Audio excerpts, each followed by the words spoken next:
reserve that right to ourselves. But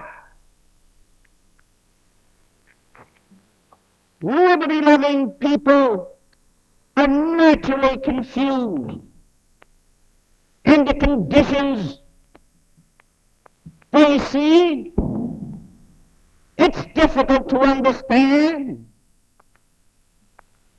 It is not only a new form of government going mad. It isn't political riot. It isn't an economic revolution. The world is protesting today against a mental disease.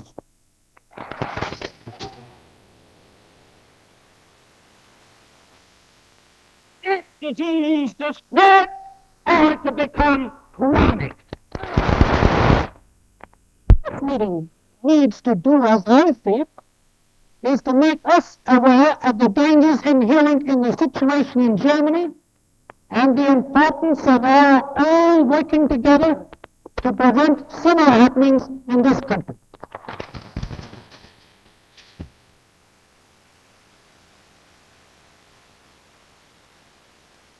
This meeting awakens us to the consciousness that all institutions are threatened, and if this consciousness results in our determination that such things shall not happen here, we will have taken a long step towards preserving freedom in America.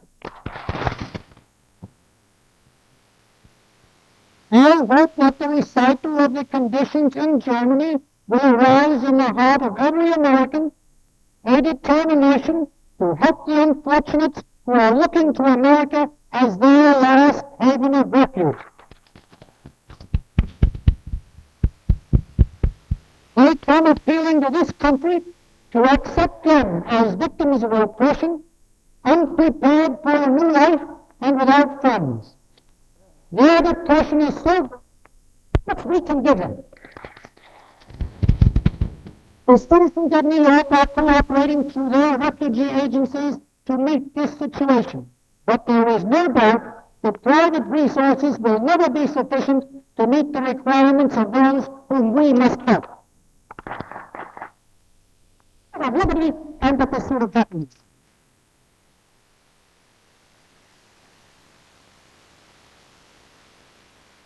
We are ready again to join with our non-German fellow citizens to make this once more the land of opportunity for the oppressed from Germany.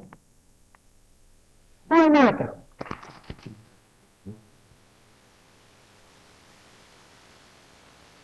If we can go down in history as a nation which never turned a deaf ear to suffering, which offered shelter to the homeless and a refuge for the oppressed, we will have fulfilled our highest destiny which our forefathers could ever have planned for us. And the Jews of Pope, they were persecuted, tortured, murdered. Yes. The worst that could be said to Muslims, whether it was sheer fanaticism, liberally mixed with sadism, whether he was merely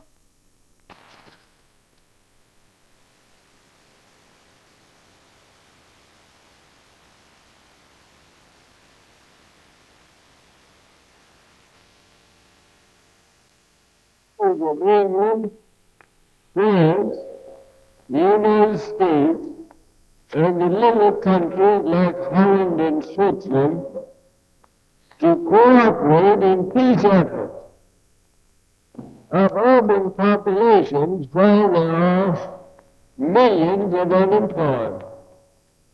Those are things that must be done.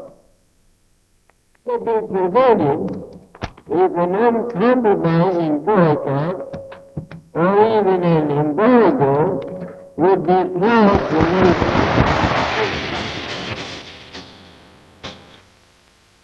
dictators. Wouldn't that be a situation? Now, if democracy, who can still save our civilization, are once able to cooperate in economic affairs and toward the realization of a democratic ideal, and I might add of a Christian ideal too, they can offer solid fronts to Hitler and Mussolini in Europe and Japan in the East. If these measures could be not only our American people, but our American government as well, have strongly and often expressed their moral protest against inhuman outrages, religious and racial. Nor should exception be taken to this here or abroad. It's difficult to find in any time, in any land, a parallel for the inhuman excesses and the calculated, concentrated cruelty of 20th century National Socialist junk.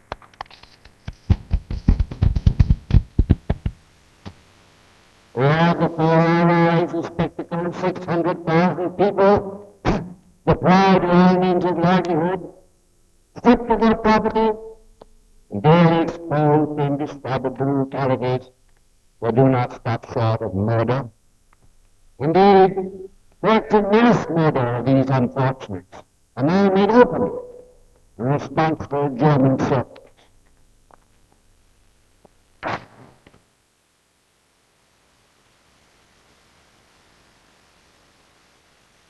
Heavens are attempting to drive his creatures from the face of the earth. They ignored persecutions before, but our patience is now at an end. Now we shall let the broad stroke of our challenge ring out in the shield of the world's hypocrisies.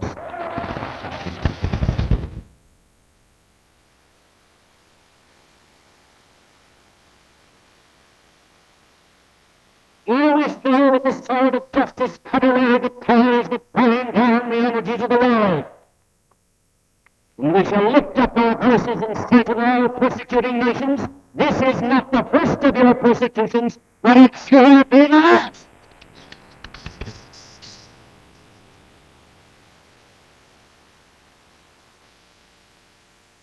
This gathering tonight, called in protest against the persecution of racial and religious minorities, is a great and a solemn occasion. It is not only great and solemn, but it may prove to be historic as well. For here tonight, thousands of us have rededicated ourselves and our country to tolerance and the democracy which for 300 years has been peculiar to the soil of North and South America. Here tonight, thousands of us have again taken a stand for the preservation of that kind of tolerance and that kind of democracy. We have determined to stay on our guard, to keep our American tolerance and our American democracy from being swept away.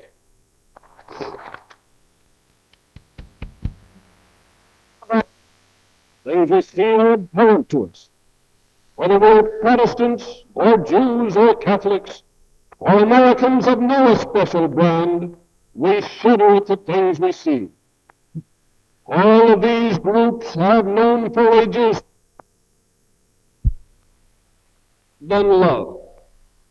We look abroad, we are horrified by what we see. But as we move at home to make sure that it can't happen here, we must take care that the human freedoms guaranteed in our Bill of Rights do not lead to anarchy. We must take care that the irresponsible use of freedom of assembly, freedom of speech, and freedom of the press do not lead to bloodshed. We must take care that a confusion of tongues does not bring about the economic confusion out of which totalitarianism could so easily be born. We must take care that along with these forms of freedom we preserve a workable government and an orderly social and economic system. This means that the old world, the people of the new world are peculiarly favored. Here on these two continents we have only 13% of the world's population and nearly one-half of the world's resources.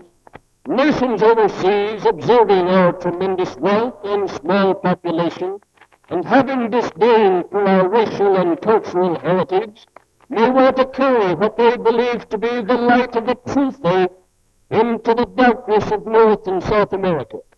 With this attitude abroad in the world, the events of the past year should put all of us in the Americas on a guard. For I claim, O humanity and persecution be brought to an end,